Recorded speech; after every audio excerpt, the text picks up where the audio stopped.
Hello दोस्तों, welcome to legal अड्डा।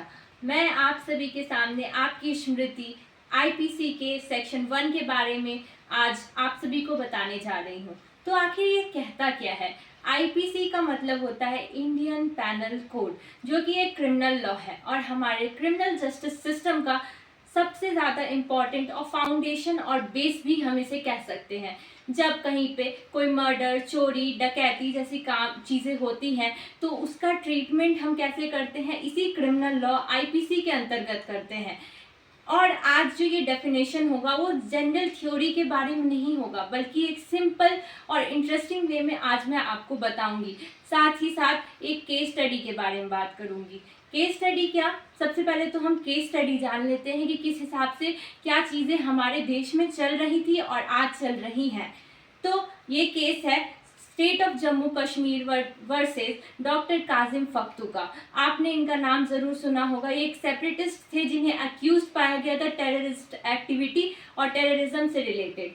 तो इन्हें आप सभी को मैं सबसे पहले ये बता देना चाहूँगी कि हमारा जो जम्मू कश्मीर है, हमारा देश का ताज, वो उसमें बहुत टाइम पहले 2019 से पहले आईपीसी नहीं चलता था, बल्कि आरपीसी चलता था। इंडियन पैनल कोड नहीं चलता था, रणवीर पैनल कोड चलता था। अब ये क्या है? ये भी एक क्रिमिनल लॉ ही है, बट ये थोड़ा सा आईपीसी से डिफरेंट होता है।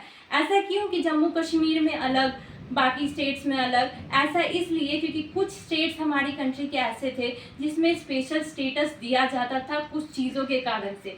और ये जो हमारा आईपीसी सेक्शन है वो हमें बताता है कि ये पूरे देश में इक्वली तरीके से फैला हुआ है। मतलब हम कुछ भी डिस्क्रिमिनेशन नहीं करेंगे, हर बेसिस पे हर इंसान को इसको फॉलो करना होगा। लेकिन जो हमारा आरपीसी था, रणवीर पैनल कोड, वो 2019 में हटा दिया गया। क्या चेंज आया?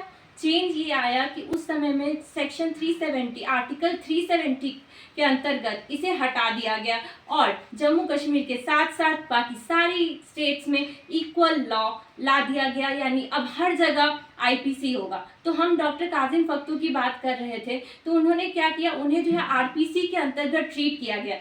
सोच के देखिए कि अगर यही केस हमारे बाकी किसी स्टेट्स में होता तो क्या उसका ट्रायल और ट्रीटमेंट सेम तरीके से होता? क्योंकि आईपीसी और आरपीसी का ट्रीटमेंट और जो एक्यूज है या फिर जिसने कुछ गलती की है उस इंसान को जो है सो किस तरीके से ट्रीट किया जाएगा, ये टोटली डिफरेंट होता है आरपीसी और आईपीसी में। तो इस तरीके से हम आईपीसी के सेक्शन 1 के बारे में जान लेते हैं और इसके बारे में एक केस स्टडी हमने जाना। ये बहुत ज़्यादा सिंपल है और इसे समझना भी उतना ही सिंपल है। और बाकी सारे केसेस जो हमारे सेक्शन का बाकी सारे जो सेक्शंस है वो हम इसके बेसिस पे ही जान पाते हैं और यही सबसे ज़्यादा इम्पॉर्टेंट बात है। अगर आपको ऐसी और भी वीडियोस देखनी है और ऐसी लीगल कॉन्सेप्ट्स पढ़ना है तो और जानना है तो ज़रूर से बताएं और हमें कमेंट में बताएं कि अगला लीगल टॉपिक हमें कौन सा लेना चाहिए। और अगर कहीं भी आप लोगों को लगता है कि मैंने कुछ गलत बताया हो या फिर मेरे से कुछ और ज़्यादा चीज़ें हैं जो छूट गई हों, तो आप प्लीज़ कमेंट सेक्शन में मुझे बताइएगा और हमारे वीडियो को लाइक एंड सब्सक्राइब कीजिएगा और लीगल अड्डा की इस जर्नी पर हमें सपोर्ट कीजिएगा।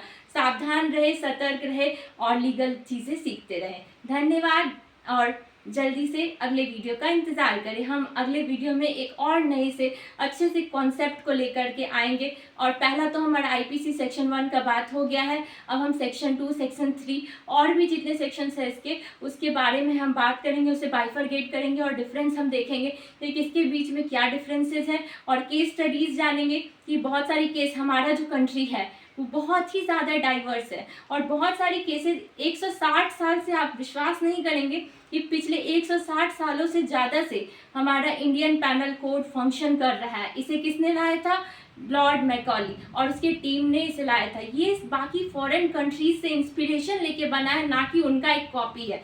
और बाकी कंट्रीज से उन्होंने बहुत सारी आइडियाज़ गैदर की और उन आइडियाज़ को एक साथ लाकर और हमारे इंडिया के हिसाब से उसे स्ट्रक्चर्ड किया गया ताकि वो लंबे समय तक उन चीज़ों को चलाया जा सके। तो आप खुद सोच के देखिएगा कि किस तरीके से हमारे कॉन्स्टिट्यूशन को, हमारे कंट्री के लॉज को और डिफरेंट डिफरेंट चीज़ों को लाया गया और उसे कितने अच्छे तरीके से फंक्शन कराया गया कि कोई भी मिस्टेक कहीं भी ना हो और कोई उसे सवाल ना कर सके कि ये चीज़ यहाँ पे क्यों है और ये इस तरीके से ऐसा नहीं होना चाहिए था।